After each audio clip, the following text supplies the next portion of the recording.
Kadang dalam hidup, hal-hal nggak berjalan sesuai yang kita mau. Kita berdoa, berharap, menunggu, tapi nggak ada yang berubah. Di momen kayak gitu, gampang banget buat ngerasa ditinggalkan dan putus asa. Tapi gimana kalau sebenarnya cobaan itu justru bagian dari rencana yang lebih besar? Gimana kalau apa yang kelihatan kayak musibah sebenarnya lagi ngarahin kita ke sesuatu yang lebih baik? Ada sebuah kapal besar yang kena badai di laut dan tenggelam. Semua penumpangnya mati, kecuali satu orang laki-laki. Dengan izin Tuhan, dia selamat secara ajaib dan terdampar di sebuah pulau tak berpenghuni dalam keadaan pingsan. Pas sadar, dia nemu dirinya sendirian di pulau itu, sejauh mata memandang gak ada orang.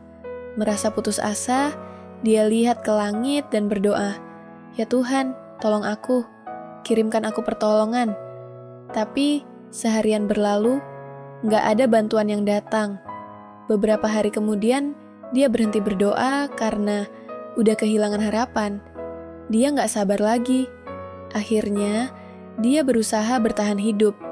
Ngumpulin ranting buat bikin tempat berteduh. Ngambil kelapa dan mulai mancing.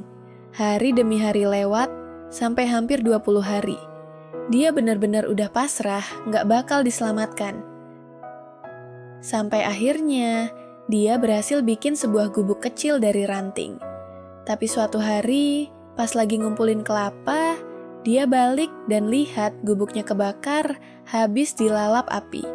Dia langsung nangis, menatap langit, dan bilang, "Tuhan, aku minta pertolongan, tapi Engkau gak nolong aku. Satu-satunya tempat berlindungku malah Engkau bakar. Kenapa Tuhan? Kenapa Engkau kejam sama aku?" Semalaman dia ngeluh dan nyalahin Tuhan, sampai akhirnya ketiduran. Besok paginya dia kebangun karena suara keras. Pas buka mata, dia lihat ada kapal besar merapat di pulau itu. Seneng banget, dia langsung lari dan naik ke kapal. Di kapal, dia nanya ke kapten, "Gimana kalian tahu kalau aku ada di pulau ini?" Sang kapten jawab, "Kami lihat ada asap api dari pulau ini. Kami sadar pasti ada orang di sini, jadi kami datang buat nolongin." Saat itu juga, dia ingat gubuknya yang kebakar. Baru dia sadar, api yang dilihat kapten itu justru dari rumahnya yang hancur. Dia akhirnya paham, semua itu adalah bagian dari rencana Tuhan untuk nolongin dia. Rencana Tuhan ternyata jauh lebih baik dari rencananya sendiri. Dia pun bersyukur dan minta ampun atas rasa ragu yang sempat dia punya. Dalam hidup kita juga sama. Waktu lagi kena masalah, iman kita sering goyah, kita jadi gak sabar, terus ngeluh sama Tuhan. Padahal kita gak tahu rencana apa yang Dia siapin buat kita. Kita gak bisa nebak kebijaksanaannya. Tuhan tahu apa yang terbaik, kapan harus ngasih, dan bagaimana caranya. Jadi, kapanpun rencana kita gagal, kapanpun hidup gak sesuai keinginan, tetap percaya sama Dia.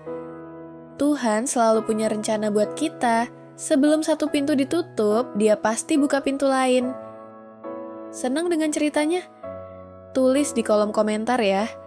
Kalau mau denger cerita inspiratif lainnya, jangan lupa subscribe. Terima kasih udah nonton. Sampai jumpa di video berikutnya.